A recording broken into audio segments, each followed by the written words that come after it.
Action.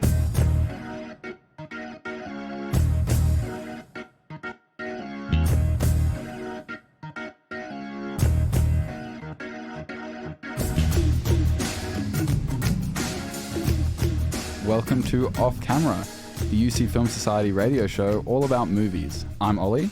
I'm Jake. And I'm Cam. And today we are doing a special episode because last night, October 22nd, we all went and watched Killers of the Flower Moon, the most recent Martin Scorsese movie. And today we're going to talk about it. And this is releasing about a month after we saw it, after it came out, just for spoilers and other episodes we've already recorded. But yeah, if you haven't seen the movie, don't listen to this episode. Just click off now. We are going to Or if you're never going to see the movie and you want to know what we think, hang around. But you should go see it before you listen to this so it's not spoiled for you if you're interested. We are going to quickly play. Last night we recorded a little audio track.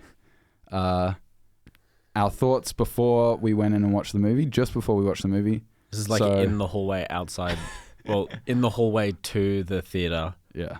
So it's very on the spot. So we'll play that now and listen to that, and then we'll come back and we'll jump into our thoughts. Hey, future us and off-camera listeners. Hi, guys. We are about to watch Killers of the Flower Moon. Jake has already seen it. Hell yeah. So we're just going to talk about our thoughts before we see it, and then we'll update you on our opinions after the fact. So, Jake, you've already seen it. Don't give us any spoilers, but what are your thoughts for us going into it? So, I'm really curious to see what you guys think. You know, you guys really enjoyed Taxi Driver on a critical level, but didn't really enjoy watching it. So I'm curious to see if that's the same here, because I feel like it's very heavy subject matter, and I think it could be, played too seriously, but I think it demands that. So I don't know. I'm curious. Yeah, I mean, I do know the story to some degree. I couldn't tell you the whole details off the top of my head, but I remember it a bit, and so I'm very intrigued to see how Scorsese portrays that story, because it's a very important story, particularly to like Indigenous Americans, and so I'm interested to see how he does that, and if it gets sort of that Taxi Driver effect where the characters are very interesting but not compelling. I just want them to be compelling, and it to be like something that I'm actually invested in, even if it's intense and dark. I want to be invested in it rather than it being sort of well crafted but ultimately not enjoyable. Yeah, I've heard, because I've already read Jake's Letterboxd review from his first watching. There weren't any spoilers in it, but I'm very keen for DiCaprio's performance, which I've heard is absolutely stunning. I haven't heard anything really about the story. I've just watched a couple trailers, but I'd be keen to see if Jake's opinion changes after watching it a second time. Mm-hmm. Yeah, I'll definitely talk about that when we go in depth to the film. About my thoughts on each viewing. I'll tell you this, after I first saw it, I was like, wow, this film is so dense that it just commands a second viewing, for me at least. I don't know. Which is weird, because dense, it's 3.5 hours, and there's still, if there's so much packed into there, where it's not just like Avatar, where there was like half an hour of nothing. I'm actually keen, and I don't know if I'll be able to remember all of the information that's thrown at me, but yeah, this seems like a very good film to get interested in. Beyond how Scorsese portrays it, I just know it's a good story, and I want to watch and learn about the story again. So we'll see how it goes, and then we're going to deep dive into it a bit later, and you'll hear about that. So cool. Yeah, we'll cut to that. Future us giving our opinions after. See ya. And we're back, and we forgot to record after the movie, unfortunately, but yeah, I don't know. I think we'll unpack it all. I don't think we needed that. Yeah, but it gave us time to a lot stew, for this episode. Yeah, definitely.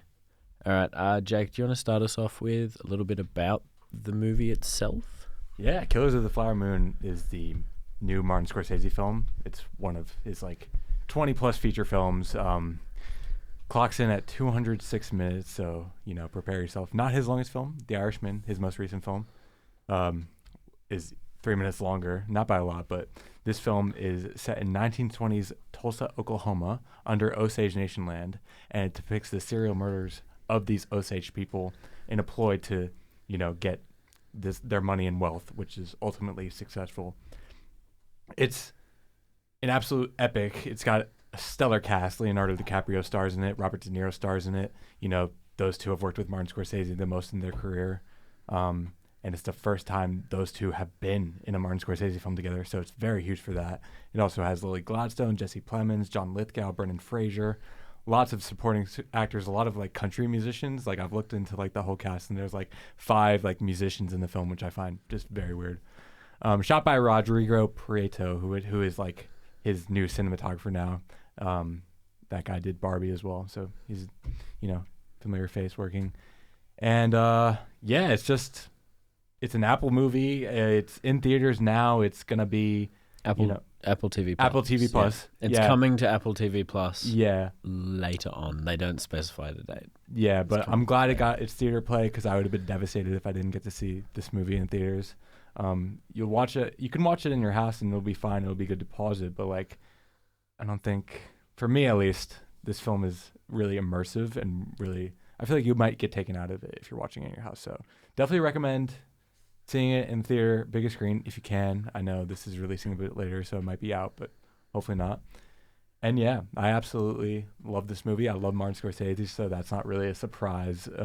But I have a lot of thoughts on it, and I had a lot of complicated thoughts about it after my first viewing, and I'm still processing it. Like I still, even though I really want to talk about it, I still don't totally feel ready to talk about it.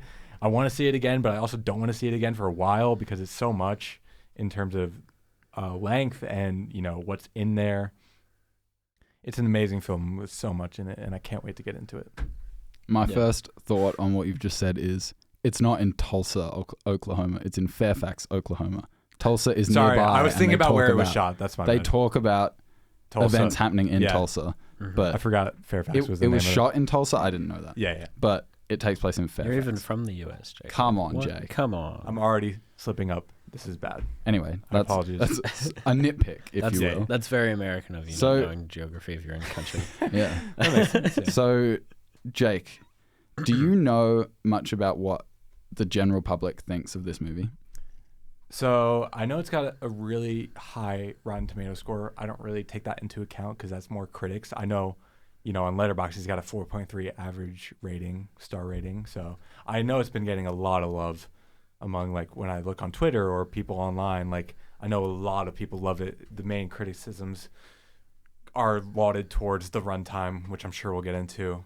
I've been seeing a lot of love for this film, especially with how much, respect Scorsese gives to this content and subject matter that, demands it. I feel like the length demands it as well, which I'm sure we'll all talk about later. But yeah, I'm sure people are loving it and will continue to love it because Scorsese is, very highly praised in the film community. People want to go out there and support his films. I think no matter what people think about the movie, it's going to be remembered as a good movie because it is the latest Scorsese movie with DiCaprio and De Niro. Yeah. Like, it's all these guys coming together, and, Scorsese said it's not going to be his last film. Like, he's going to make one more, but we don't know what's going to happen until then. He's an old guy. This could very well be his last film, which gets into the ending, which we're going to get into later.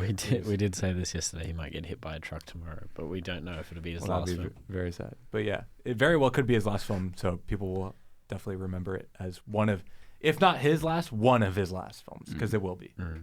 And even just beyond that, like, all of his films are remembered as, exactly. Wow, he's made all these crazy films, and this just adds to the lineup. Especially at this point in his career, he's taking significant breaks in between. I mean, 2019 was his last film. We obviously had COVID in between there, but like Killers of the Flower Moon has been talked about since 2018, before The Irishman even came out.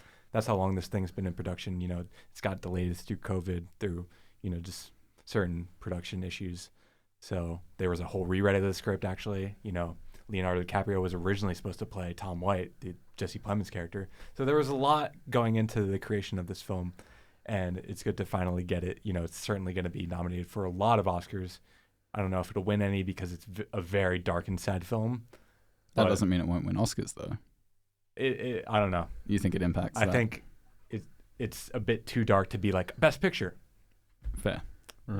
We all know about the Hollywood Foreign Press and And it's a criticism of white people, which is what the Academy is made up of. and they happen to be very white.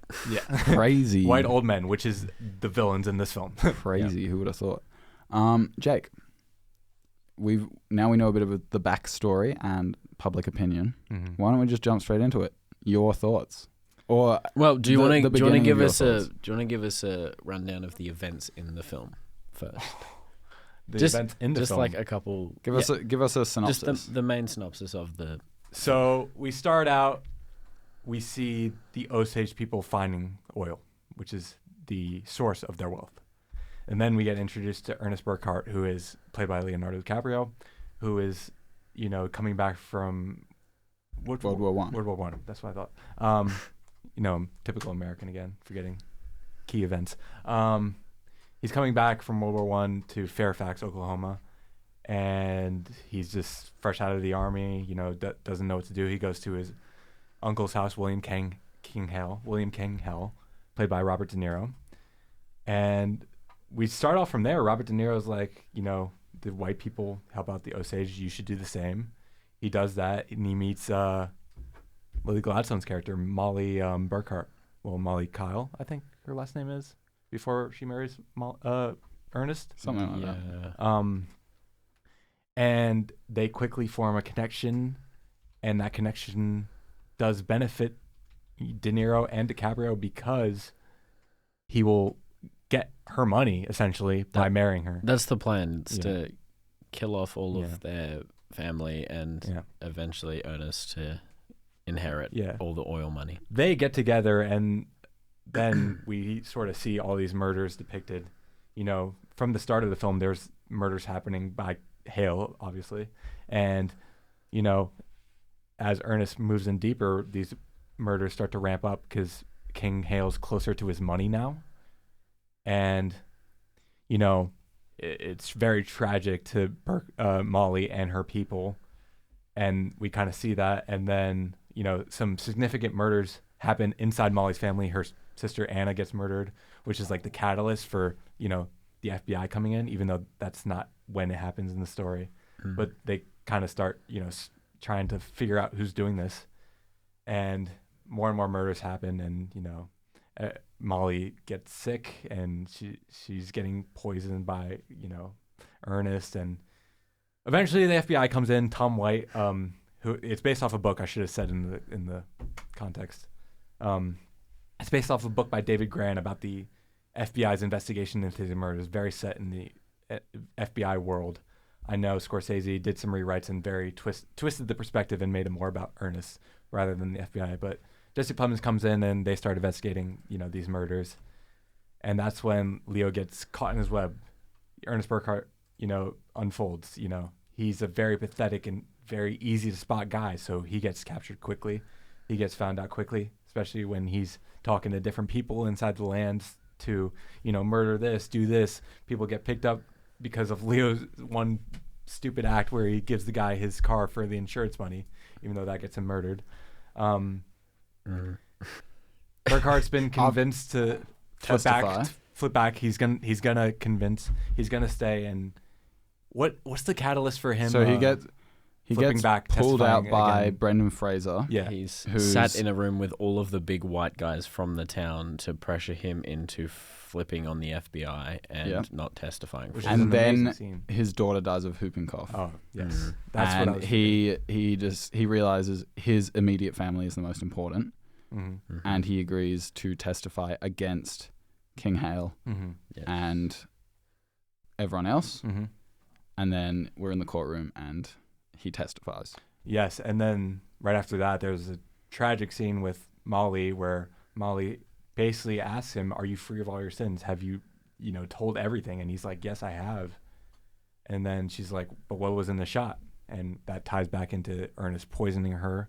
He was poisoning her through insulin shots.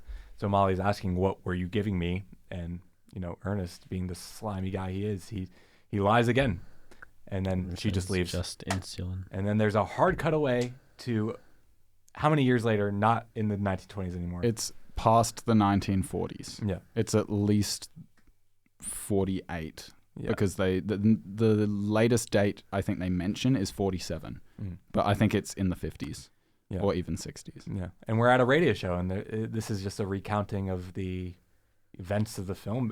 What happens after, what we see of Leo in that last scene. We learn about every character's endings basically. Any biopic you'll see like title cards coming up telling you what happened to each character. But no, we just hear it straight off like it's a radio show being presented to a bunch of white people. And we get to Molly's character, and she's died, and, we're going to read her obituary. And then Martin Scorsese himself steps on screen and reads her obituary. And he reads it, and then the last thing he says is he goes, "There was no mention of the murders." And then cut to an Osage tribe dancing around a field. A giant drum. Yeah. And then that's it basically fades out. Yeah, that's the film. Thank you for helping me come in. You're I was welcome. going on a ramble, and then It's my brain a got lot. stuck. There is so much in this film. It's so heavy. It's just really dense. So what do we want to talk about first? And We want to because talk it's so about long. the runtime. Yeah, all right. Let's do that. Let's acknowledge the elephant in the room. Yeah. This film is 3.5 hours long. It is made even it is a longer for lot. us. Oh, we should talk about that. Yes, too. we should also talk about that. So, we should say that it was about an hour. It was an hour in. It was about an hour into the film. The fire alarms went off in Dendy, and we all got evacuated outside. And then it was another 20 minutes or so. Not even. 15. We were 15 minutes. We were outside for about we got 5 minutes. pulled out of the movie for about 5 to 10 minutes. Then we went and sat back in the theater for a bit longer. For about another 5 minutes, and then they rewound it about 5 minutes. About we 5 didn't miss minutes. anything. No, thankfully. we didn't miss anything, but the flow of the story was very heavily interrupted. It's very annoying. It was at a part where the story essentially just gets moving from there. It's basically when Anna gets killed. That's the catalyst of the entire event. It's at the autopsy. Her autopsy, which is where they're outside in the bullet out of her brain, which I didn't need to see. in the on location of her death. It's quite graphic, even though you don't see directly what's happening. You can tell, and the sound effects they've used, and just the physicality of the acting. It's rough. It was hard to see. I'm gonna say I don't think the fire alarm impacted my viewing of it. That's good. I'm glad. It was my second time viewing it for those listening. So obviously it didn't impact my thoughts on the film either, but it was a bit annoying, and I'm glad it didn't. You were visibly annoyed. Yeah. Yeah. No, It's a that was shame interesting. that it happened for a film that's already very long. Jake was definitely tempted to just stay when the fire alarm he went was off. he was ready to burn to death because of the interruption into this film. Yeah. I mean, going out watching a Scorsese film sounds great to me. Doesn't even deny it. So Jeez. So the runtime was long, It was long. and there are some gripes to be said about that. Yes. I'll go last. I don't know if anybody. I don't think I heard from you guys about the length really, but I didn't say anything last night. no, I don't think either of you said anything. But I reckon that there were a fair number of scenes that could have been cut out, that could have shaved off at least 40 minutes, and it wouldn't have made a difference. I would have been happy with 40 minutes less instead of extra. Like, it was exposition that was helpful and important to tell, but I don't think it added anything to the story. What sort of scenes? I had a list and I forgot them, but they were mostly the expository scenes, and then mostly character journeys that we didn't need to see. and just drawn out scenes that started to feel, very, very long, and I started to kind of come out of the immersion of the film. I think there were a few scenes that maybe weren't paced in the way that would have made the most sense. That doesn't mean they weren't paced correctly for this movie, but like there was a scene in about 45 minutes in where Ernest Burkhart and Molly Kyle are sitting at the table having dinner together, and the rain starts, and Molly says they have to sit in silence. And for about a minute, Ernest keeps interrupting, and then they fall into silence. And truly, I thought they were going to sit in silence for like 2 or 3 minutes. Yep. But they just cut away like a minute later. It wasn't that long. And that's so the only shot that I think should have been longer. Given the length of the movie and the pacing, I was very surprised with that. Conversely, I knew the movie was going to feel long when at the start there's a scene where for the first time Leo and De Niro's characters, Ernest and Hale, meet and they have a discussion. And it's pretty much De Niro telling DiCaprio like the history of the Osage and of the land they're on, and of the dynamics between the white people and the Indian tribes in the area. And whilst that's important backstory to know, I thought that scene was too long. Jake, after we left, it might have even been during the fire alarm, we talked about that scene a little bit, and you were like, yeah, I just love that scene, like them just talking. And yeah, it's great them just talking, but there's a difference between talking where the content of the conversation is like really interesting. And I'm not saying this wasn't interesting, but this felt like just exposition. They were just telling. That's fair. And it's stunning. It's a stunning like couple of shots inside, nicely lit.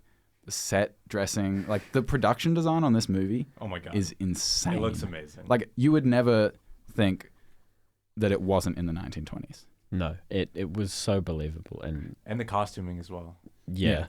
That was awesome. But I do still think that scene was too long, which I think it's very interesting that how you can have this scene which probably shouldn't be as long, and this scene which probably could be longer in this movie which is so long. And do I think there are some pacing issues with the whole film? I don't know yet, because I think that comes down more to story, like the actual story, rather than the film in general. Like the pacing of what we see, I'd be very interested to read the script and see how much time was added sort of by Scorsese and by just filming, and how much of it was baked into the script. What are your thoughts, Jake? A lot of thoughts about what you guys have been saying, and the runtime in general. I'll just start off by saying, I think this film needed to be long. Did it need to be 3.5 hours? Maybe not, but it was always going to be long. It definitely needed to be long. Yeah. What I'm saying is this story was always going to demand, a very long, runtime. And I want to be one of those guys that's like, it doesn't even feel like 3 hours, but it does. I'm not going to say it's not. It doesn't. It's long, intentionally long. The pacing is very slow and deliberate. That scene you're talking about sets the tone so well for the film. I will say about 2/3 of the way through, I checked my watch and then went back to the movie and then checked it again, which it felt like it had been like 40 minutes. It had been 5. Wow. Yeah. I did try not to check my watch. 5 minutes, and I was never just like, what the hell? This is such a long movie. Yeah. But it While was probably just the scene. While I do agree there are scenes that could have been cut down and wouldn't have impacted the story, I think they just added to the, The vibe. the vibe and the immersiveness of it for me. So I didn't complain. I wasn't complaining at all. And ultimately, it's going to be one of Scorsese's last film, as we said. I want that to be long as Yeah, ever. you want as much Scorsese content, right? Am I going to be like, nah, less Scorsese? No. That's just me, though. I understand why because you guys aren't Scorsese super fans. Like, that for me, that's just going to be my things. And yes, I want a story to be perfect and, paced to its best and, not overly long. I did think, everything I saw was pretty essential to me personally. Maybe there's some things I've only seen it twice. I can't say like this frame was not there or like, I can't get into the intricacies of it all. But like when I'm thinking about it as a whole, I'm like, and looking at each scene, I'm like, yeah, I mean, this adds this to me or this adds this for me. I can't think of anything that I think should be cut. But like I said, my major thoughts and feelings come down to the story as a whole and the choices they made in their presentation of this real life event that happened that they are retelling as a it's not a non-fiction film. I wouldn't even call it historical fiction because pretty much everything that happens is factual. It's just presented as because you can't get the a narrative story. Yeah. I don't know how much of the dialogue would have really been said, but the concepts of everything that happened. It is technically, by genre, historical fiction. Yeah. But the events down to the minute details are accurate. It's more just dialogue things and locations of characters that might have changed. So, Jake, do you think if Scorsese, if it was his final film, would you prefer it to be really long and really deep? If it was, yeah? Yeah. So just for reference, the longest film ever is 10 hours and 7 minutes, and it's of paint drying. Well, I'm not going to watch that. That's not interesting. Well, there you go. What if that was directed by Scorsese? At what point would you lose interest? He wouldn't just direct it paint drying, there's going to be moving images. There's going to be different scenes. There's going to be a whole story. It's definitely There's moving. going to be a story. Paint drying doesn't have a story. Yes, it does. No, I painted Come this on, lovely Jake. wall. Have you ever studied an art subject? Of course that Have you has a ever story. looked at an image? What I'm saying is there's it's a not going to story be as behind that poster mind-numbing behind as you. that. It's going to be stimulating. He's not going to make a non-stimulating film. It's true. Killers of the Flower is Moon a- is stimulating. But It there is will really always true. be. It's long, but it's stimulating. You can't say it's not. Not. I didn't find out for the whole thing. For the whole. Maybe not for the whole thing. There were- Yes, there's some non-stimulating intentional scenes, but There were scenes that stood out as wow, but I found that the majority of them were just, I don't know. I didn't resonate with it. That's all. there's always going to be a scene in a Scorsese film, like the fire sequence, that's just overly stimulating and giving you all these insane images with amazing music. Ollie and I couldn't take that seriously because we were. That was very funny. There was a dude in the background with a shovel, just going, waving. He was over resting. his He had head. the shovel noticed that behind his too. neck, and he That's was weird. resting his arms on it. That's weird. He And looked like- like a scarecrow. I would Oh do my that if God. I was out digging. I would put a shovel like that. It was But just so distracting. Yeah, I was surprised Scorsese had it the way he did because It was pretty all deliberate, It was right? all in silhouette. It was just a silhouette of a guy, and it looked like a scarecrow, and we knew it was an actual guy. That was a weird moment. It was just Cut that moment. I don't know. Yeah, I don't was know. weird. It was pretty That funny. whole fire thing. Uh-huh. I'm not sure I connected that. What do you mean? I think it was What happened? He was burning. He got fire insurance. Oh yeah. Like the FBI agent said when he was watching it. So he was just. I definitely was just picked it up when I was watching it. I just forgot. It was just another play to get more money. Yeah. Yeah, I Okay. will say that was as smart as De Niro's character is in covering up all these murders. That was the stupidest thing he could have done. Same with I don't think he was smart at all. no. Jesse he was Plemons- greedy. Yeah, Tom White says. He was trying to explain these murders off to the FBI agent. And he was like, well, he was a melancholic. And, Tom White says there was over 25 murders. That's not just bad luck. Yeah. It's he's definitely not dumb. No, he's not dumb. He's intelligent. He's not dumb like Ernest. But he's No, but He's that cocky was an and he's in a earnest level position of move. power. It's Right? the exact same thing he did with his car. That was so dumb. yeah.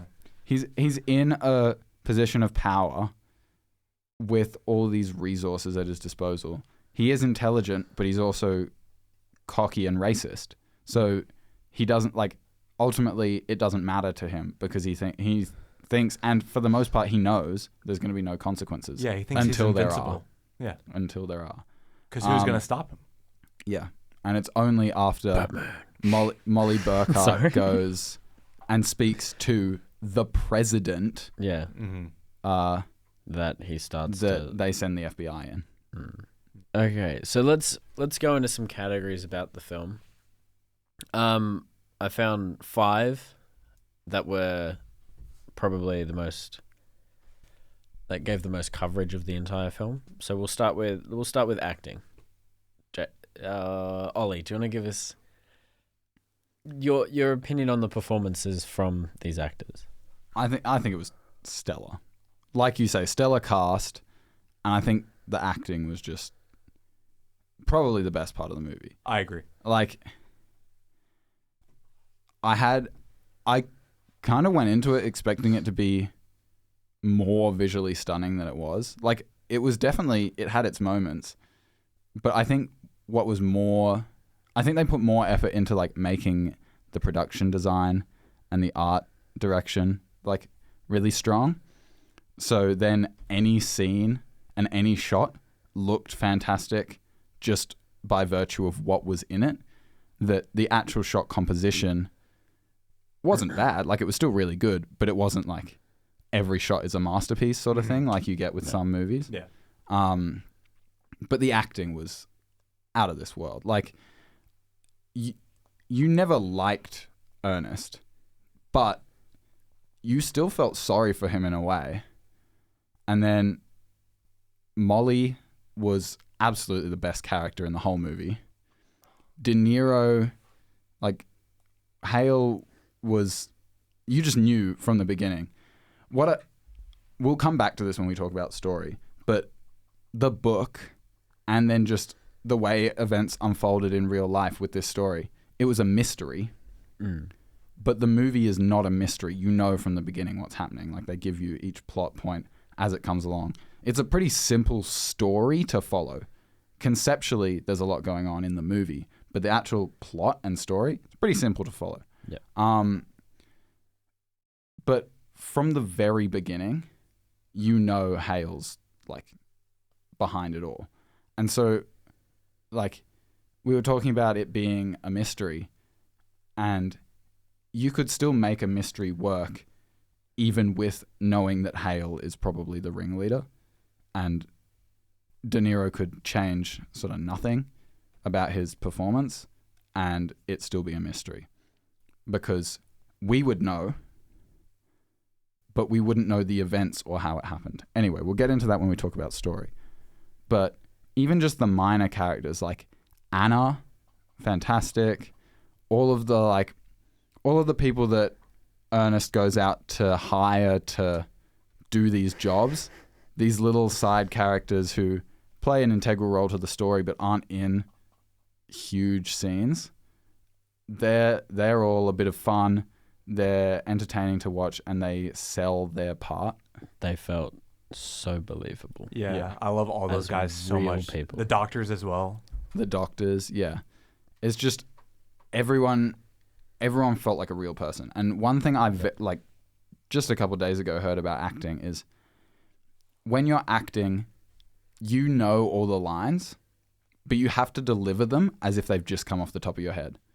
And I was like, I had never thought of it like that, even though that's sort of what you do just naturally. Actually thinking about it makes a difference in the performance. And I very much noticed that when they were performing, that everything felt natural. Mm. I will say, you can, so in a film with less of a, how do I say this, with less of a experienced cast, you can tell, if you watch them enough, you can tell that they say their line and then they're thinking about, okay, now my next line is after the other character I'm with says this. But in this one, the acting in this film, it genuinely felt like everything was just rolling off the tongue. But I will say about some of the performances,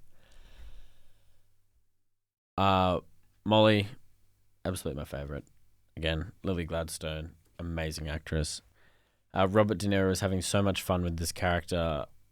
It was just, it was so believable, and you could tell that he's done his research. I think DiCaprio's performance wasn't my favorite of the films that he's done. Mm-hmm. I'd say that he could have played the part a lot more subtle, and it would have come off a lot better. I do think Ernest Burkhart has no subtlety in him. Yeah. No, but I still think the portrayal was a little bit off. I don't know what. I haven't about seen it, enough but I felt Leo it was a bit films. In off. fact, I can't. I know I've seen him in other things. I couldn't name them off the top of my head. Once Upon a Time in Hollywood. Haven't seen it. Departed. Yeah, that's what I was gonna say. Yeah. Like, I couldn't remember if he was in it. Yeah. But yeah, Departed. I've seen. He him in has a that. bunch. He has a bunch of career greats. I still think his acting's better in Once Upon a Time in Hollywood I agree. than this film. I wouldn't say it's like his Um, 3 or 5 best performances, but it'd be in my top 10 Leo. He's got a lot. He does have. But Yeah. can we talk about for a second the sudden Brendan Fraser? His Yeah. performance is so Just strange. We Ollie and I, we didn't know he was in the movie. He popped up out of the film. We just looked at each other like, he genuinely, quite literally popped up because he was off screen. Yeah, and he and he just- popped into frame from the bottom, and we were like, "What? Brendan Fraser?" he feels like he's in a different movie. Yeah, Brendan Yeah. Fraser. it's because he's not putting on the He- accent like everyone That's else. true, yeah. a review that I watched just it described him as not knowing what decade he was in. It was Yeah. so strange. Or That's what the only century performance of the he film was I in. don't like. Well, but it's like his enthusiasm and his delivery is really good. Yes. He's just not playing the right part. He's not on the same wavelength Yeah. as everyone It's else like, around him. If you took that same performance and put it in a different movie, fantastic performance. Yeah. I love it. yeah. It's just not in the right place. Yeah. As Cam just quoted, his delivery of "dumb boy" is amazing. That was It was. my God. It kind of made me laugh though. It is a It- bit laughable. no, it was but really funny. That one I really I found it really That's funny. like the only one that's like, okay, you That- can do this. I It's don't know. weird. It's so weird. His character was so distracting, but it was also great, and I loved him. I just love Brendan Fraser. Like, Me too. That's He's an probably- amazing That's actor. probably why. Yeah, it was just. I think it was really good. Yeah. Even though he doesn't know what decade he's in, but it was good. Not much I can add to what you guys have been saying. You know, Leo, De Niro, Gladstone are all unbelievable. You know, Lily Gladstone's definitely going to win an Oscar this year. I hope so. I don't see how she doesn't. I truly hope so because there's none of the characters are very compelling. Mm-hmm. You want to know their story. You want to know what's going to happen. I want to like say this on record. I found this a more compelling film than Taxi Driver, and even the characters who we know are villains, like more outright villains even than Travis Bickle. They're still more compelling than he is, but Lily Gladstone's Molly Kyle / Burkhart when she marries, she just unbelievable, Kills it. steals the show, and she's actually the only character that you root for or feel bad for or want to win. She's not just compelling. She is the good guy. She's the that heart of the scene film. of her sitting there listening to her sister's skull be sawn open. That is horrible, and I feel like she gives the reaction that any other person would in that situation, and it is perfect. And Cam, you didn't see this because you left, but I know, this I had- last I scene had she has with some- Leo, I think, she just blows me away. And both Because times I it's saw it, that is subtlety, that is, yeah. because that was all about facial expressions.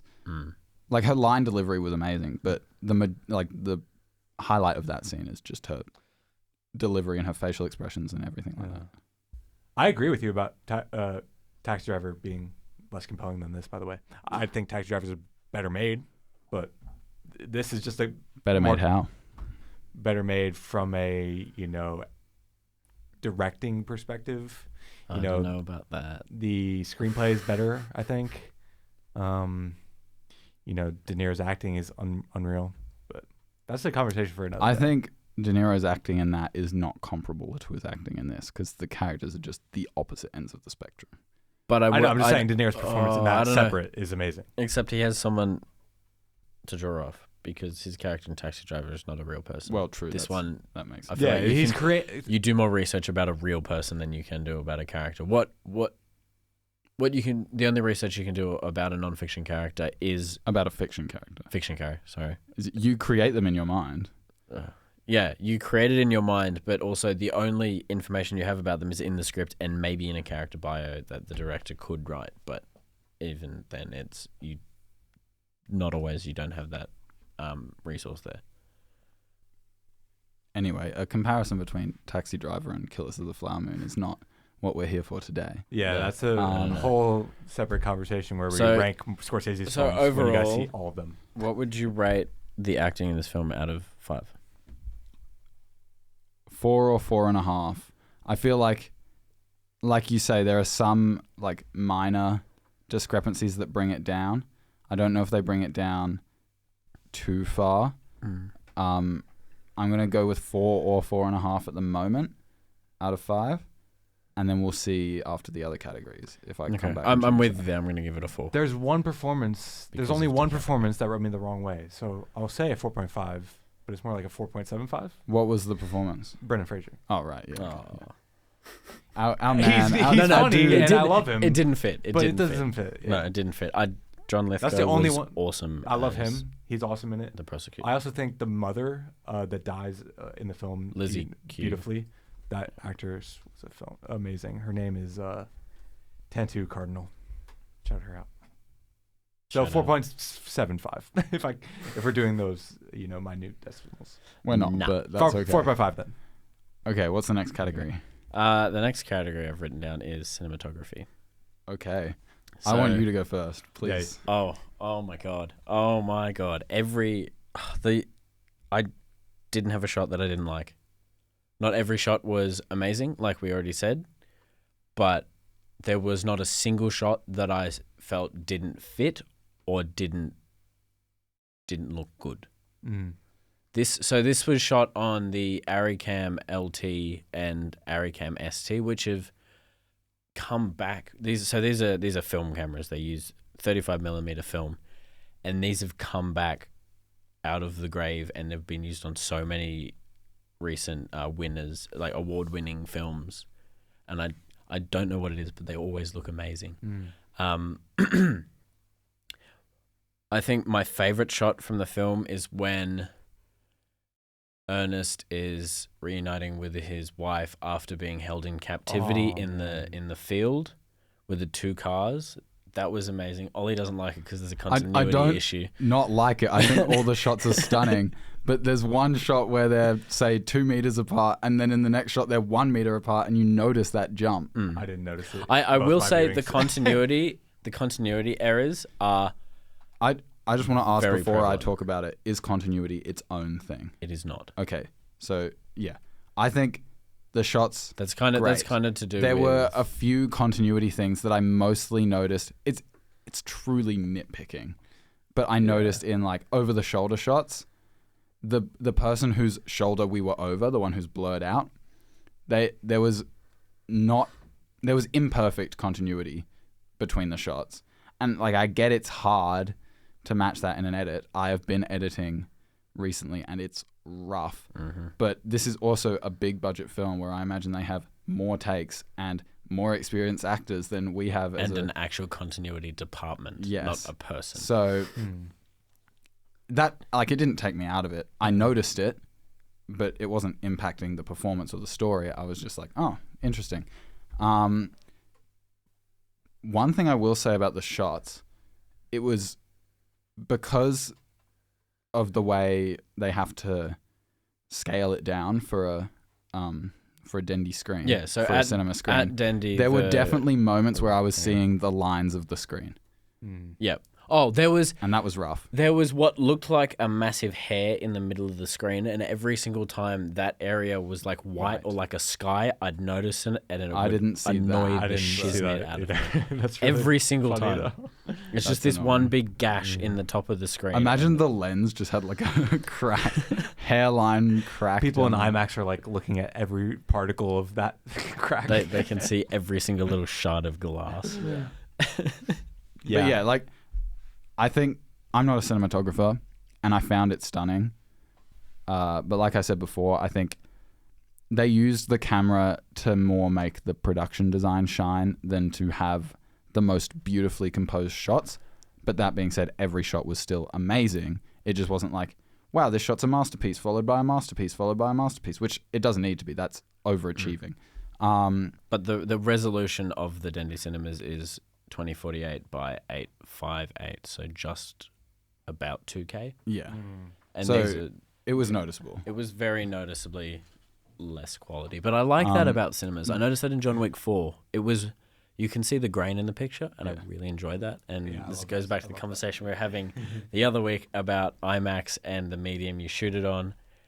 And I think film is just unparalleled in its creative applications, but also in its visual fidelity. We've already had this discussion. I'm not getting into it. No. You guys can waffle on as long as you want. Smoke I'll just coming out I'll of his just ears. shut my eyes, go into my Zen mode, and just let you guys talk about it. There were a couple of shots that the composition, like the positioning of the actors and the set, gave me like Wes Anderson vibes. And Jake and Cam were both like, what, when I said that? But for me, when I think of Wes Anderson, it's just like some particular style of framing is like that very visual style, right? But not necessarily the way he does like buildings or big set pieces, but close in on just one character or like a couple of characters in a small space. And it was only 2, 3, maybe 4 shots maximum in the whole film. But I just noticed it and I was like, that's sort of the similar vibe. Every single time they showed a dead body, I believe, or a dead person in a bed. That was that. Yep. That's not what I'm thinking of. But if you picked that up, then I guess that's what I saw. Every single time I saw that, you can see it in the trailer. But yeah, every single one of those was exactly symmetrical, top down. Scorsese needs some new tricks, man. No, the problem is not that. The problem is with me in that I don't feel like I've watched enough films. It's like that to me is a Wes Anderson thing, whereas it's just a filmmaking thing. It's just every time. Well, we've been doing a lot of Wes We Anderson, have been looking at a lot of Wes Anderson. so it's fair enough. Yeah.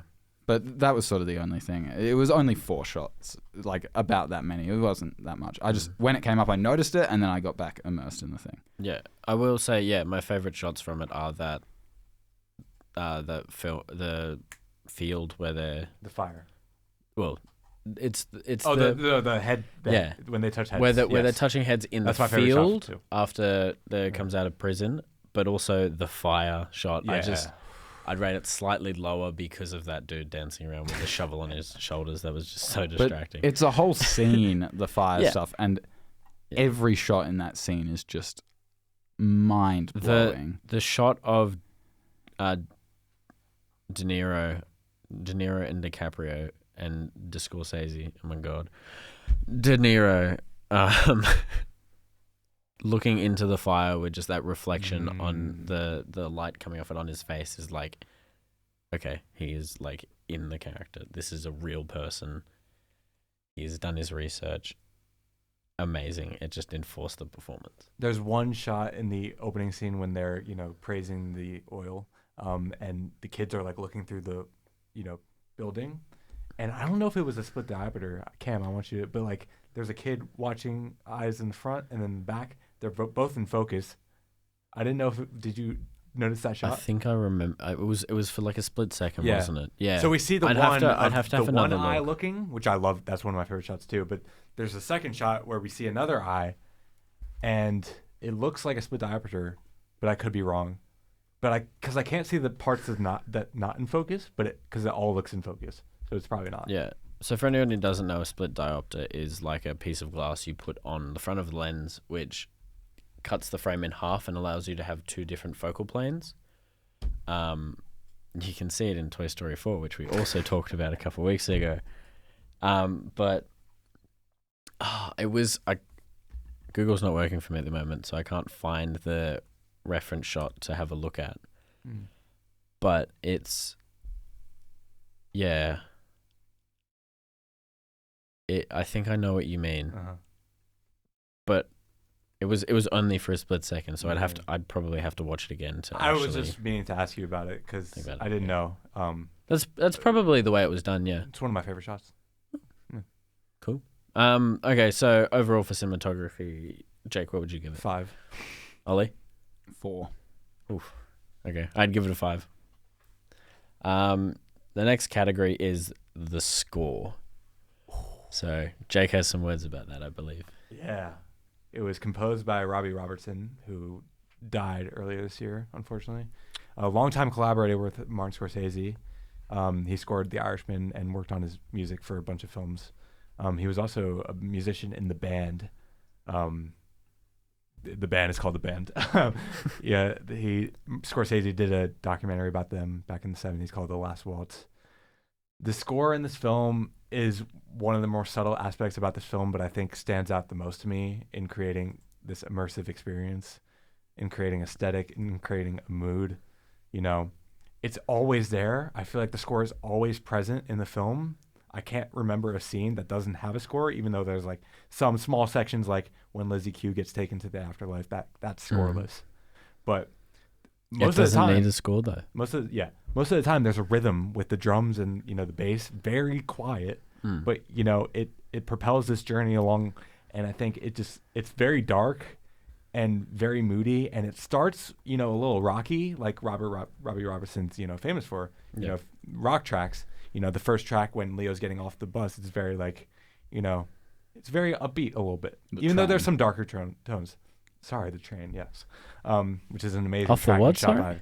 He said off the bus. I will admit, in the first shot where we pan, where we dolly through the train carriage, that's what I was looking I was like, oh, he's on the bus. And then we're outside and we see the train. Yeah, I'm like, that's okay, what well, he's I was on the thinking train. It very much looked like a bus that I would recognize and sit on, but it was apparently a train carriage. It's actually an action bus. Yeah. Yeah. Anyway, Action Canberra. that track is really good and starts off with a high note and then it quickly descends into this just very dark and very, very simple but very effective score. I will say, the track called Osage Oil Boom, That's the one I'm talking about. is just amazing. It is the mix of the drums and the vocals. Yeah. Vocals. There's like a chorus in it. Yeah, it works so well. And then the shot that I most associate it with is the Osage people dancing around the oil. Oh, that was oil amazing. Spout.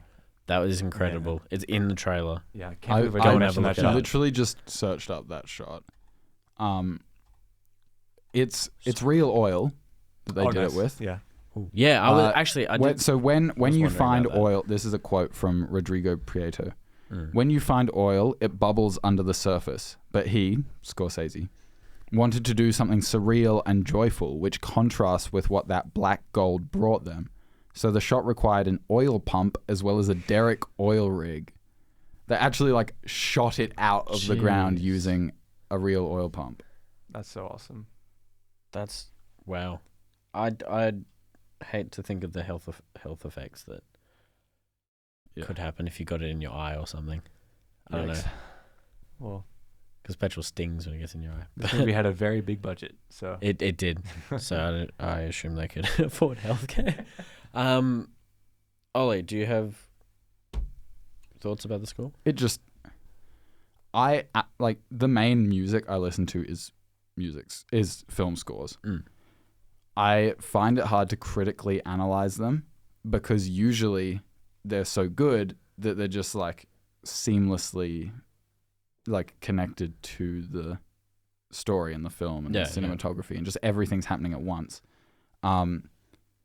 Like you notice it and you're aware of it, but it's not. I'm not focusing on it. Mm-hmm. I loved the score for this. There was a moment, I can't remember where it was, but it was just such a Western score in this one scene or sequence. And I really loved how they moved from that sort of tribal style and then the Indian music and then to the very Western sort of stuff you'd hear in a spaghetti Western, like very stereotypical. Mm-hmm. And then the subtleties of just your general music score, orchestral music score in the middle of it with that combination of those instruments. Yeah, it's unreal. What'd you rate it out of 5? I feel like I don't know if I can rate it just because it is like it's so integrated that whilst I did notice it at times, I'm not sure I could think about any particular part of it. So I guess for that reason I could give it a 5. I might just give it a 4. Because I Just need to to be safe. I would need to listen to it and think about it more. Okay. Jake? I'm gonna give it a 5. Like, I think it's so important to the film in terms of creating a rhythm that the film goes along and creating mood and creating tone. So yeah, I absolutely loved it. Okay. And I didn't expect going in to be floored by the score by any particular reason, but I was. Blockbusters have really been stepping up their game recently, For sure. and I'd love that. I'm gonna give it a 5. Nice. Just all of my years of band and Yeah. instruments and music study is just like this is elite. It's pretty masterful. Not Yeah. my favorite score of the year though. No, Oppenheimer. yeah, by far, Yeah. by far. Which is crazy. That You're there's two 5 out pitting of 5. Robbie Robertson against Hans Zimmer. Ludwig Göransson. Oh wait, that's so Ludwig true. Göransson. How dare you? I haven't seen Oppenheimer. Wow. That's true. Right. Well, that's next. We'll go up and watch that in IMAX. Yeah, For sure. I'm down. $36 It'd be my 6th each. time watching it. Oh my goodness. Jesus, it's not even out on digital yet, Jake. You take out a loan to get these tickets. Don't Oh ask. God! All right, let's move on. What are the next categories? Second last category is the story, What's last? set design. Can we talk about that first? Okay, No directing? Are we gonna critique the directing? we already talked about it. Okay, fair enough. We need I know directing and acting are separate. Yeah. They do go so intensely hand in hand, though. Like when we get marked on our student films, if you are the director, you're getting marked on the movie as a whole, but you are also very much getting marked on the acting because you don't get marked on your acting, as in the actors don't get a mark from the teacher because they're not normally students. No. Or students of UC in that class. You get marked on the specifically directing. UC. There are other colleges that have acting Well, yeah. classes, and I wish we had that, but yeah. But I think there's a lot to say about the directing outside of the acting, but I feel like we are talking about that just by talking about the story, the cinematography, all of that. Yeah. It's like the cinematography is I've already Prieto and Prieto's. Scorsese. But yeah, it's Scorsese. Like the director is meant to write the shot list. Yeah. I don't know how much that happens in these massive things, but Depends. How much you pull need they have. as a director you should be intimately connected with all of the key creative decisions. And this is what, all of these categories fall underneath the directing umbrella. Yeah. So It's all good. I was just checking if we were going to actually do it. One thing I'll say is we need to add an ending category because I want to talk about it for a bit. Oh, this is just we'll talk about the ending afterwards. After Okay. these. Yeah. Sure. I just want to do story last out of these categories. I think it's more important than set design because set design, I'll say it right now, is a 5. It adds so much to the film. I think it makes the film quite literally in that the sets where the film's being made. But if this film had lesser set design, even if everything else was the same, or even if everything else was better, Wouldn't feel it would be a realistic. lesser movie. For sure. Just plain and simple. for sure. It's so believable. You are in the 1920s. You're in the moment. Yeah. We'll keep going through it. We're talking about it now. Yeah. Like it it is the thing that makes this movie. It's the connective tissue between the story, which is just a bit of writing which talks about events in this time, the acting where you have people from 2020, like it's 2023.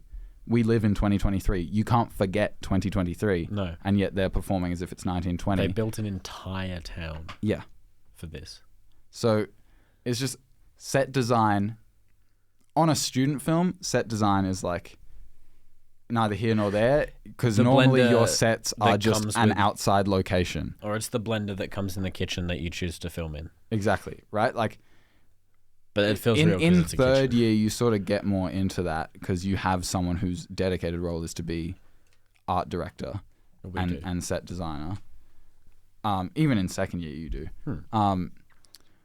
But there's just a minor difference in level between your I don't UC know. student films and the Scorsese Ooh, blockbuster. I know what the difference is. Yeah, Couple $1 million. a little bit of money. Yeah, Little bit of That's it. like $20 to $400 million. yeah, That's all. But it's- That's a tiny difference. yeah. But this set design truly connects all the other pieces, all the other categories we've spoken about. Like the score, you can just picture this music being played in this setting. It all makes and breaks it. That scene where they for the very first time drive up to Hale's house, and there's all of the cows just around. That's so funny, but it's also so important to the story in such a subtle way, and that's set design. That would have been something that Scorsese would have suggested, but that is set design rather than any of the other categories. 100%. And yeah, it just brings it all together in both the most minute ways and these major aspects. Just a side note, this had a budget of $2 million, and Wow. the estimated box office numbers are... Sorry, did I say 2 million? 200 million. 200 million. You could not have made this movie on $2 million. The opening weekend in Oh, US yeah, and you could, Canada Jake. is You could estimated to be 23 million. So far, gross worldwide 44 for the box office. for the box office. Okay, So like this is only theaters. Yeah. So far. But it's been out for like less than 5 days. Not even a week yet. Yeah. Yeah, Yeah. not even a week. So Competing against Taylor Swift. That's what well, you get. but also box office how is dare just you that compete first against weekend. Taylor Swift. Like it is just talking about the opening weekend box office. Yeah, And then you have the next the 4 or 5 weeks, however long it's in the it's in cinemas. Exactly. Yep. Jake said design. It's a 5 out of 5. This film was, Jack Fisk did the production design for this film. Legendary, production designer in Hollywood. He doesn't really work anymore, but he's done some of my favorite films of all time. He worked on David Lynch films, and he worked on 2 Paul Thomas Anderson films. There Will Be Blood being his, biggest accomplishment in terms of production design, I'd say, which is actually a really similar film to this film. They're very much in conversation with each other, which is really interesting to me. But that's a whole nother conversation. So yeah, 5 out of 5. Ollie? I've already said 5 out of 5. Fair enough. I'll give it 5 out of 5. I don't have many notes on it. Feels believable. Oh, Jesus. That's it. It felt like realistic. Couldn't have been anywhere else. You can tell it's in the 20s. Perfect. And the final category is story. So How do you feel about going first? I don't feel like I can give a proper rating on this because I didn't watch the entire movie. Unfortunately, I had to take a break near the end. But Yeah, I don't think I can. I can talk on the background of it. So the background of it is, I think we've already covered that. Yeah. A true story. It's a true story. But this is just as this is like near the end of the idea of an Indian state, as the US government at the time would put it, where they have their own land rights, and the white settlers are pushing them off their land because there's oil here. But they also just they manifested destiny in a way that they believed God gave them this righteous path to expand over the continental United States and take over and own all of that land. And yeah, it's a horrible thing that's happened, and I'm really glad this story has been told more, not just in YouTube videos and text boxes. Jake, Talk to me. Talk to me about the story. Give us everything. You're a screenwriter. So the first time I saw this film, I gave it a 4.5 out of 5. Didn't give it 5 stars. And I didn't know what was holding me back from that, but I did, kind of find out that it was maybe something in the script. I don't know what that was bothering me about the script and the story. I think it's something we'll get into about this mystery, being framed as a mystery in the book and in real life. I, expected it to be a mystery film the first time. So I think that's what held me back. The second time I watched it, didn't go in expecting a mystery, gave it a 5. I think the story could have been told in many different ways, and Scorsese chose a really interesting way to frame it. He definitely could have done a mystery and been very effective, and I'm sure you're going to get into that, Ollie. I really like what he chose to do with the story and how he chose to frame it around Ernest, and really, seeing that character and, his relationship with Molly.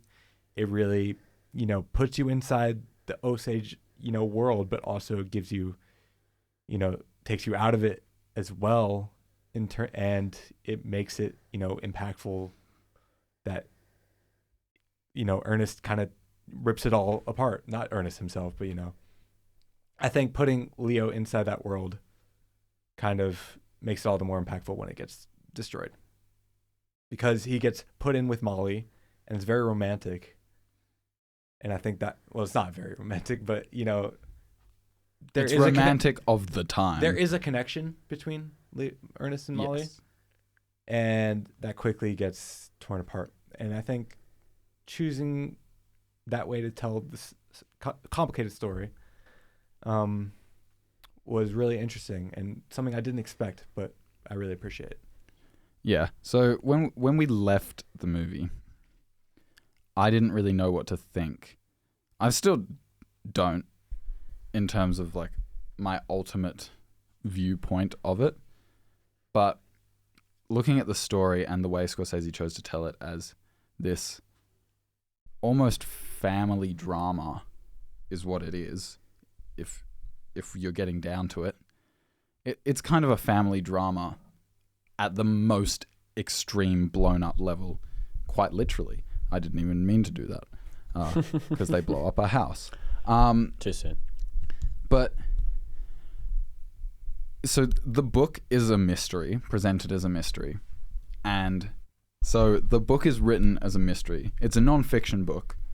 The way the story unfolded in real life was a mystery because the FBI and the local police and just the general population didn't get all the pieces and the behind the scenes essentially of what Hale and Burkhart were planning throughout.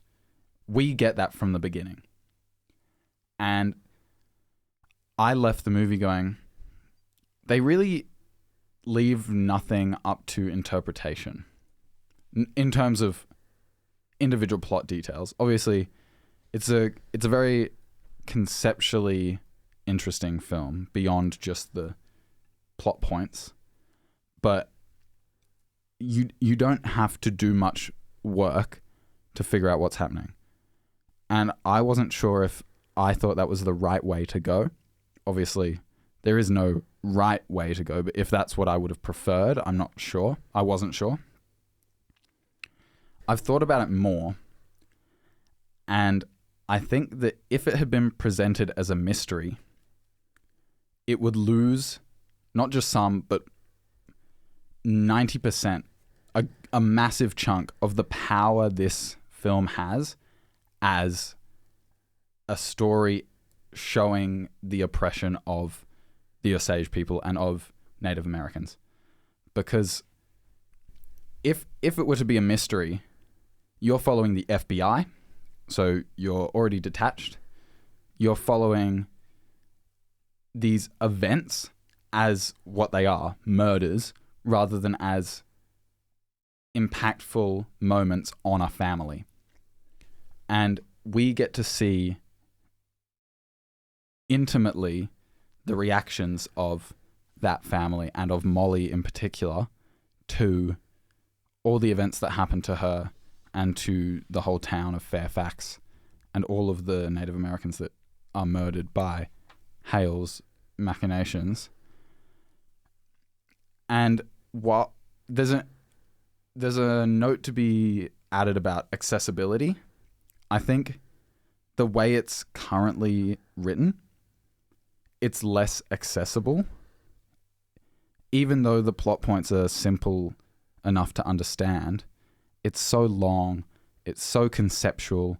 There's a lot of spirituality to the movie in a lot of places that I don't think it's as accessible a story, because even though there's these big blockbuster crazy moments, it doesn't have as much to like draw you in beyond just its plot and the fact that Scorsese's name is attached.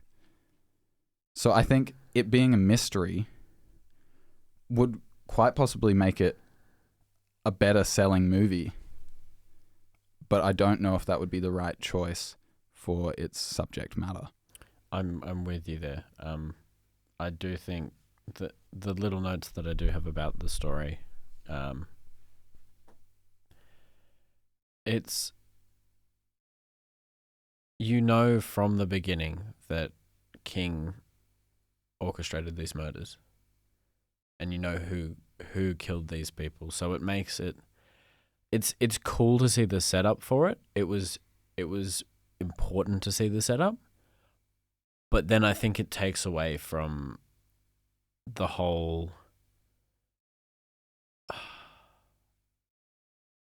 the whole mystery that the book had, which was its biggest strength. Well, these events are crazy. In the story I listened to, the very first event they talk about is Anna's murder, but presented from the police's perspective, which is they find a body of one of the sisters in a wealthy Osage family. They find her dead by the river with a gunshot wound to the top of the head and no bullet anywhere. That is the most insane hook, right? That's crazy. Obviously, she's been murdered for something to do with her money, but there's no bullet anywhere. And then we find out that the rest of the family are dying of some wasting disease. And your brain immediately goes, oh, they must be being poisoned. But how? Why? What? How is it not detected? It's such a mysterious premise. And I think Scorsese himself could have done it as a mystery. And like I said last night, if he made it in the 70s, he probably would have done it as a mystery. Absolutely. Like Taxi Driver Scorsese would have made different. It wouldn't have been called Killers of the Flower Moon because it would have been a mystery. It's his character arc. Yeah. Admittedly, the book wasn't written Plays until into the 2017. ending. So, My ending thoughts. but yeah, I just think the way it was presented, less accessible, more appropriate for dealing with the subject matter. Then you get into discussions of length and things like that. Because if it's going to be such an important movie for discussing that sort of subject matter, it's then very interesting to me why they made it inaccessible in the way they did. Yeah. Like, That's a good point. Yeah. like it's MA for one. Mhm.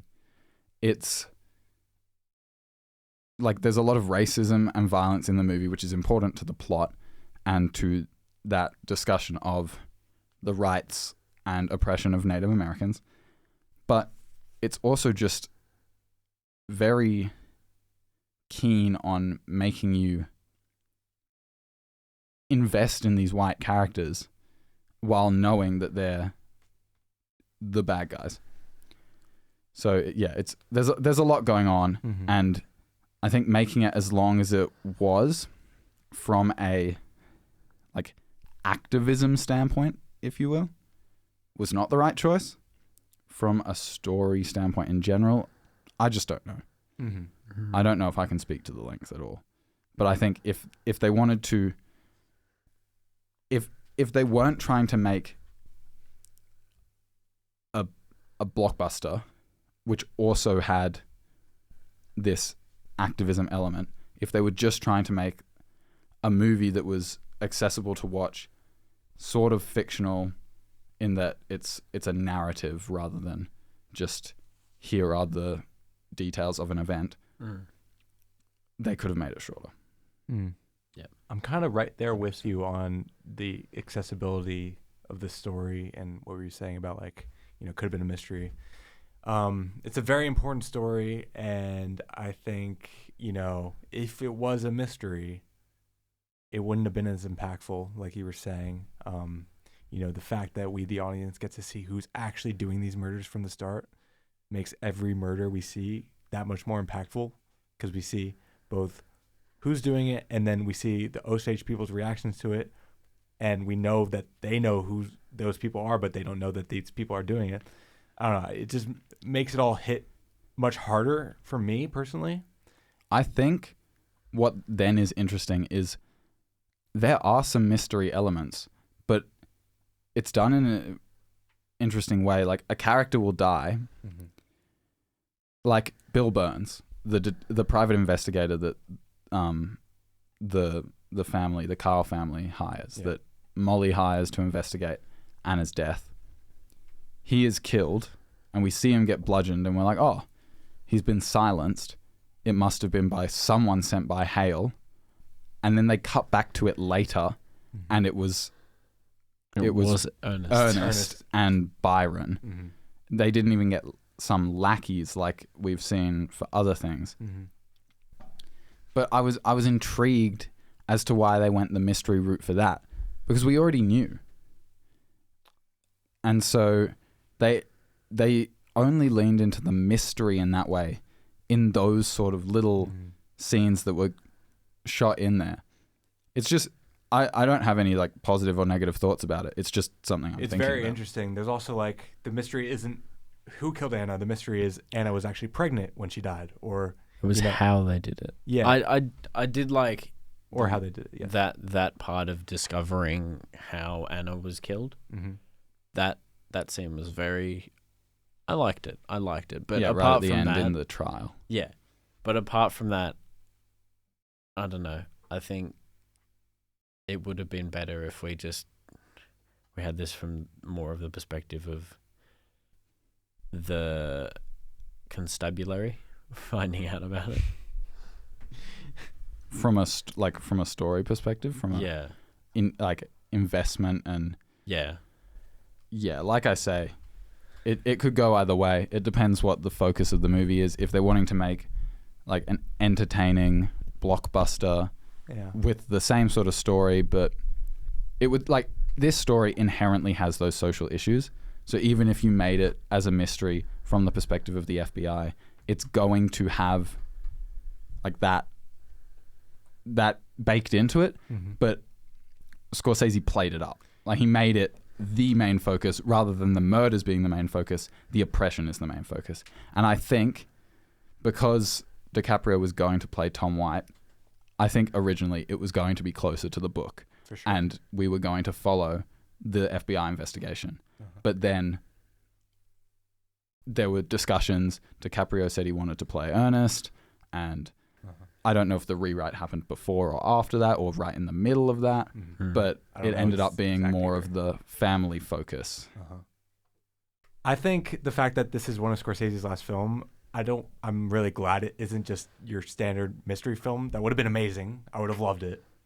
But He it's would just have really, he definitely would have made it unique. yeah. Scorsese would have put his own twist on it, but when he's late in his career, and he doesn't have to do this, but he chooses to dare and find new ways to tell stories. That makes me really happy, and I really appreciate what he chooses to do with his career. And his movies mean a lot to me, and I think that's because he, makes this a character film rather than a mystery. So would you? It's been an hour and 20 minutes. Okay. Oh God. So let's. No, that's fine. Not Let's wrap it up. We'll talk about the ending. Yep. And then we'll give very, our ratings. very We gotta brief. rate No, don't. It doesn't have to be brief, but We like, gotta rate the story out of 5. yeah, true. Okay, so Jake, what would you rate the story out of 5? Very complicated. I'd give it a 4.5. I do agree with a lot what you guys are saying about like it not being as accessible. I explained that I had complicated feelings about the story at my first viewing, but I do think the way he told it was impactful, and I do agree that I don't know. It's a bold choice, and I really love that he went the bold choice. So I'm somewhere around there. Okay. I don't think so. I say it's not hugely accessible. I mean in like a more general way, right? Like this is a film made for people who are obsessed with Scorsese films and just with like more high concept film making than your average Marvel movie. Like I love a Marvel movie, but it's so different. And so I think for what he's gone for, it works really well. It's authorial intent, and he's managed that. So I think with that in mind, I'm going to give it 4.5. I think that extra half star is just my personal like inability to fully comprehend it at this point in time. But I can see what he's doing, and I appreciate it. I do think it could maybe be shorter. I don't know how. Okay. I don't know. I'm in two minds about this. My first one is more of I didn't see the ending. I don't know if I can fully rate this on what I saw, but also what I saw was the majority of the movie, and from what you guys told me about the end of the movie, I can guess about the stylistic choices and the acting performance and everything about that for those 3 scenes or whatever the hell they were. But I think it's just the perspective. I was saying this to Ollie when we were coming over to pick you up, that if the main character, even if they aren't the best person in the world and they still have some very obvious redeeming qualities, I'll still root for them. But if it's someone that we're just meant to hate, I will hate them and I will pull myself out of the movie and not enjoy it. And I think, unfortunately, that's what I did. There was a small section in there where I really liked Hale, but again, I think part of the I don't think I problem resonated enough. Part of the problem for me with that is like I went into it knowing that Ernest was not a good guy, and I thought there might have been some sort of twist where Molly was actually going to be the main character. And so knowing the dynamics to some degree, I, even though she wasn't, had Molly sort of as the main character in my mind. Yeah, I think I would prefer that. And that helped me get through Ernest, because he is the film's main character. I don't want to say protagonist. No. Main character. But he's not the guy you're supposed to root for. You're supposed to root for Molly. Mm-hmm. And Taxi Driver didn't have that extra character. There's no Molly in Taxi Driver. No. There's like sort Iris of... is kind of Molly, but it's not. Yeah. No, She, not just at even the end for like a remotely. little It's bit. not even the same anyway, thing, yeah. but yeah, like it just, I think it helped me framing it like that in my mind. Because if she wasn't in the movie, or if her role was even more minor than it is, Do you think that's my because you rating knew, would be though? lower. Do you think that's because you knew, though, going in? Like with Taxi Driver, you obviously didn't know that. No, I think it made some difference, but I don't think it would have drastically changed my rating that I knew going in. You still would have felt that in the film, like Molly being the heart of it. So, Yeah. fair. Yeah, I think if I had done that and thought of Molly more as the main character, it would have definitely improved it. But I think I'm going to give it 2.5 to 3. Yeah, It's rough watching a It's fair. movie Yeah. that you don't feel invested in or love. It's like you have to be invested in a movie for even it can have the most fantastically written story, but if you're not invested in it because of personal reasons, you're not going to enjoy it. Yeah. And I say personal reasons like just your personal approach to movies. And that was me with Taxi Driver, and it's you with this. Yeah. It's just exactly. just the way it is. I think so out of all the all of those 5 categories, acting, cinematography, score, story, and set design. I wasn't keeping track of your ratings, but altogether, my score is a 22 out of 25, which is still really good. It was just You guys might be higher on this film than I thought. Hey, it's the deception we've been playing with. I don't know, because I think mine would be 23, 22 and a half. I think so. You're yeah. around the same as Cam, maybe a bit higher. Yeah, you'd you'd be a bit higher than mine. Because I had higher for story but lower for cinematography. Yeah. Look, I think each individual category, looking at it isolated, it's all going to get high ratings. That's true. Putting it all together Could be different. could be different. God damn it. I still don't know what my rating is.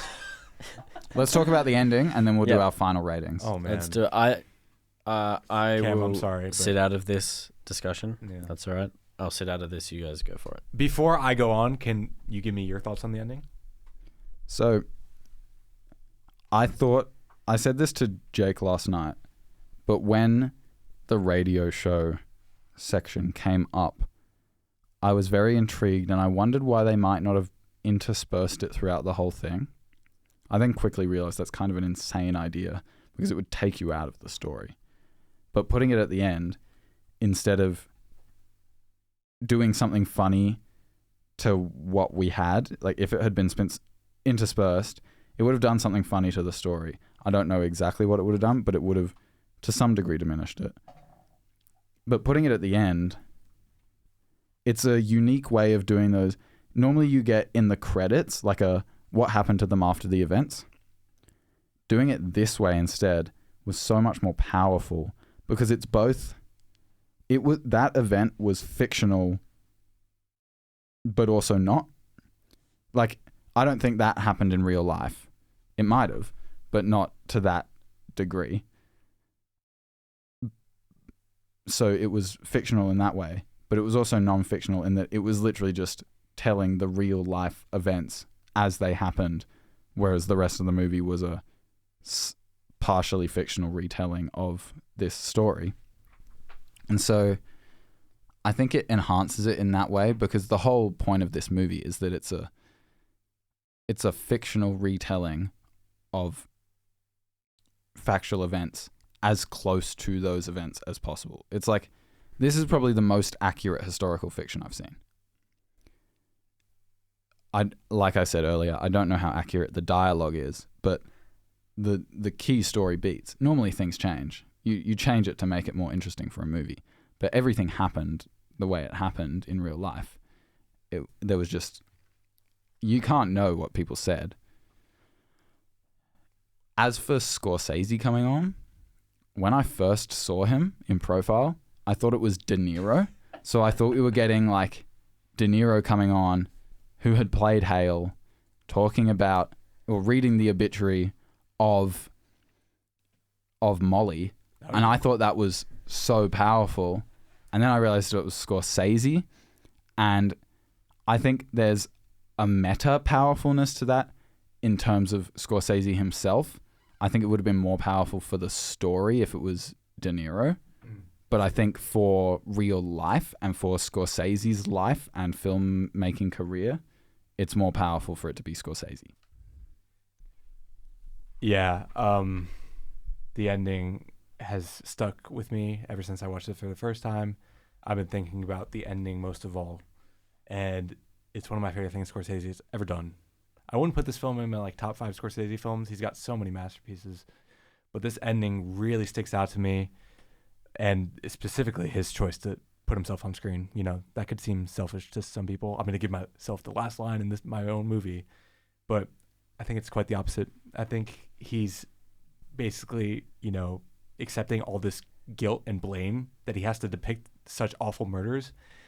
Scorsese has been depicting brutal murders for his whole career. It's what he's famous for. 70s Mean Street, it's a gangster film. He makes a gangster film like every decade pretty much. And they all have some murders in this, but those are gangsters killing other gangsters. This one is white men killing innocent Osage people. It is about oppression. You cannot say it's anything else. And him saying there was no mention of the murders and saying that obituary is basically him saying, I'm sorry that I have to do this, so I'm going to say that there was no mention of the murders. I'm not going to make someone else do it. I depicted this. I have to do this. In my mind, he's playing himself in that moment. He might not be, like, in the script, but he is coming on screen and saying, hey, I'm sorry. There was no mention of the murders. I'm sorry that I had to do this, but it's important for me to tell this story.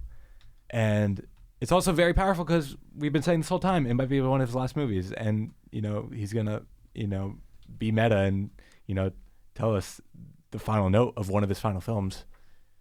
It took my breath away when I saw it both times. I obviously didn't expect him to come on screen, so it really startled me. And the ending does what a good ending should do, just leaves an impact on you. And it's been stuck in my brain, and it's very devastating, but it's also just overall so powerful. And like I was just saying, it's just one of my favorite things he's ever done. And I'm really happy he decided to end this movie with a bold swing. Going in, I didn't think this movie would have this type of ending. Like, I didn't think he would come on screen and do this. I didn't think they would cut to a radio show. It's such a jarring moment, but it's so powerful, like you're saying. Yeah, I don't know. He just, like I've been saying, he's 80. He's made so many films. He doesn't have to do these things, but he chooses to do it anyway. And that's why he's one of my favorite filmmakers. I think something else really interesting about this ending is that scene goes on for quite a while. It's about 5 minutes. Yeah. Ooh, I don't know if it's like 3. 3.5 minutes. And they drag it out. And I don't know whether that's a good thing or a bad thing, but I think it makes Scorsese's appearance and last line more impactful. The fact that this whole thing is long, because it feels like, oh, it could just be a quirky choice that he made. And then he comes on and delivers that impactful obituary and final line. I wonder how much it would change the film to remove that scene and just have it go from the courthouse with the scene with Ernest and Molly to the drums. I don't think I would like the movie At all. I'd like it, but it wouldn't leave me with an impact. But it makes you're saying that knowing that this scene is there. Yeah, that's true. Fair. Try and, I know this is impossible, but try and erase it from your mind. It would, that final shot is one of the most powerful in the whole film. The shot of the drums.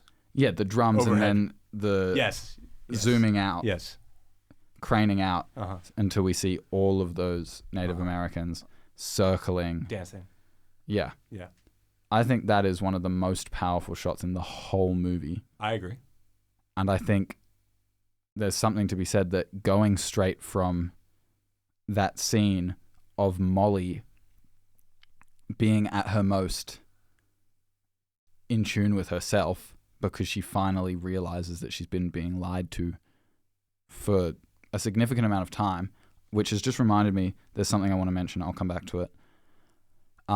Significant amount of time to that very spiritual final shot, I think that could be powerful. I'm not saying it would be better, but it's just interesting to think about.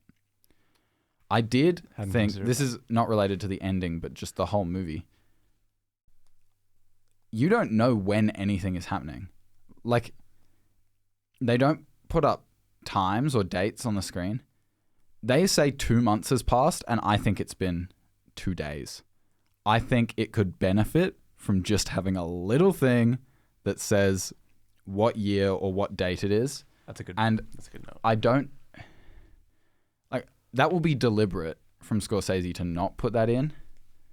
And, like, he is the more experienced filmmaker than I am. Obviously, I am 20 years old. He's 80. He's made many, like, massive hits. I've made none so far. But just time... Daybreak was pretty good. Oh, thank you. The list is unreal. Just time in movies. Like, playing with time is the whole point of movies. Like, you can't play with time in real life, but as soon as you make a movie, you're instantly playing with time unless you're filming in real time, which is a decision in and of itself.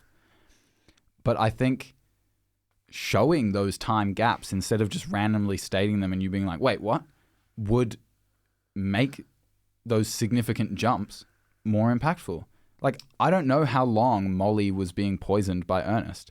It was a long time. It was at least several months, but probably a couple of years. I think they say 4 months, but I'm not 100%. I couldn't. Exactly. Like, we don't know. Yeah. And then right at the end, someone yells like, it was 2 months. And I'm like, what? I thought that was just 2 days ago.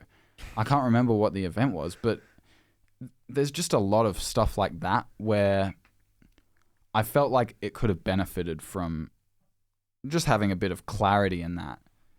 I agree. Because it doesn't impact your understanding of the plot or the details, but it's just like, wait, it's been that long?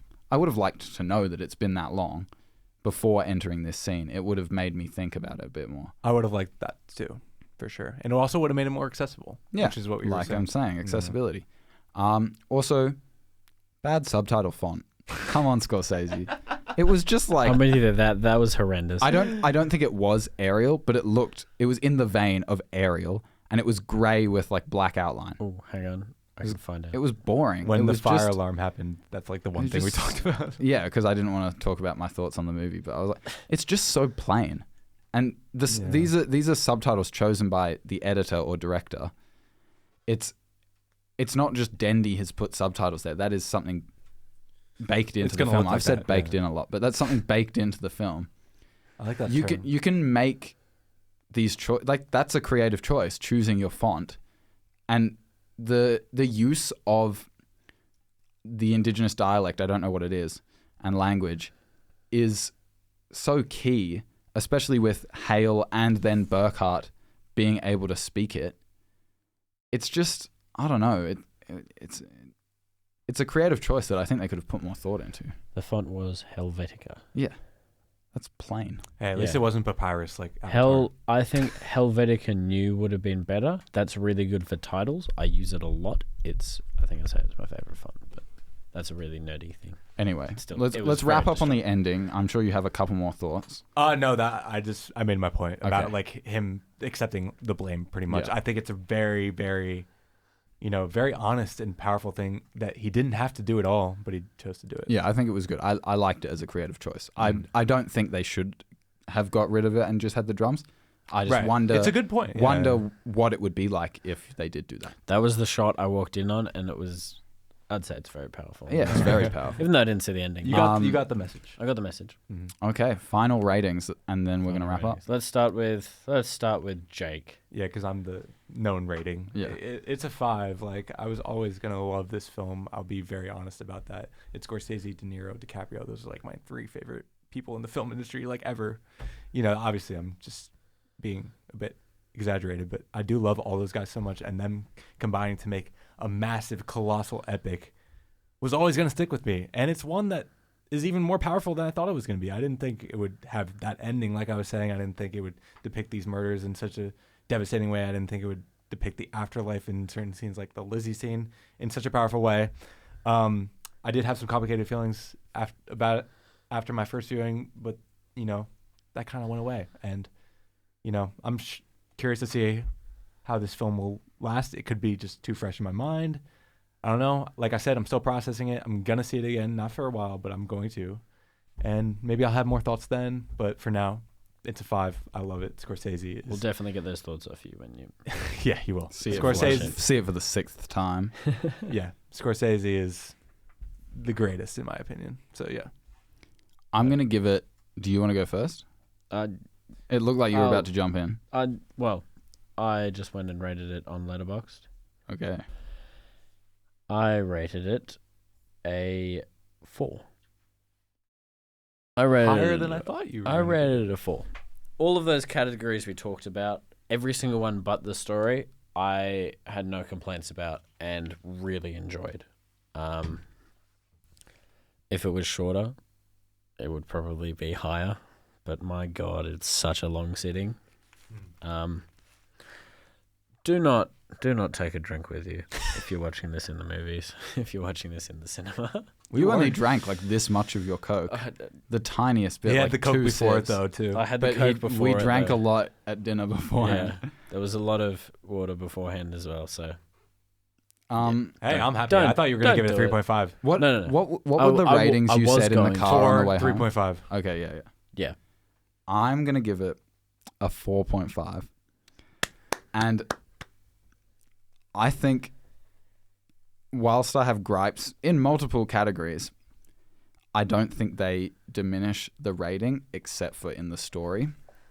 And my gripe with the story is not I think it's a bad story or I think it was done poorly. It's more just I don't know if it's that accessibility thing or just there's something about it. And like you, when you left it for the first time, there's something about it. And I don't think it's me thinking it should have been a mystery because I've argued myself out of that one, rationalized myself out of that one.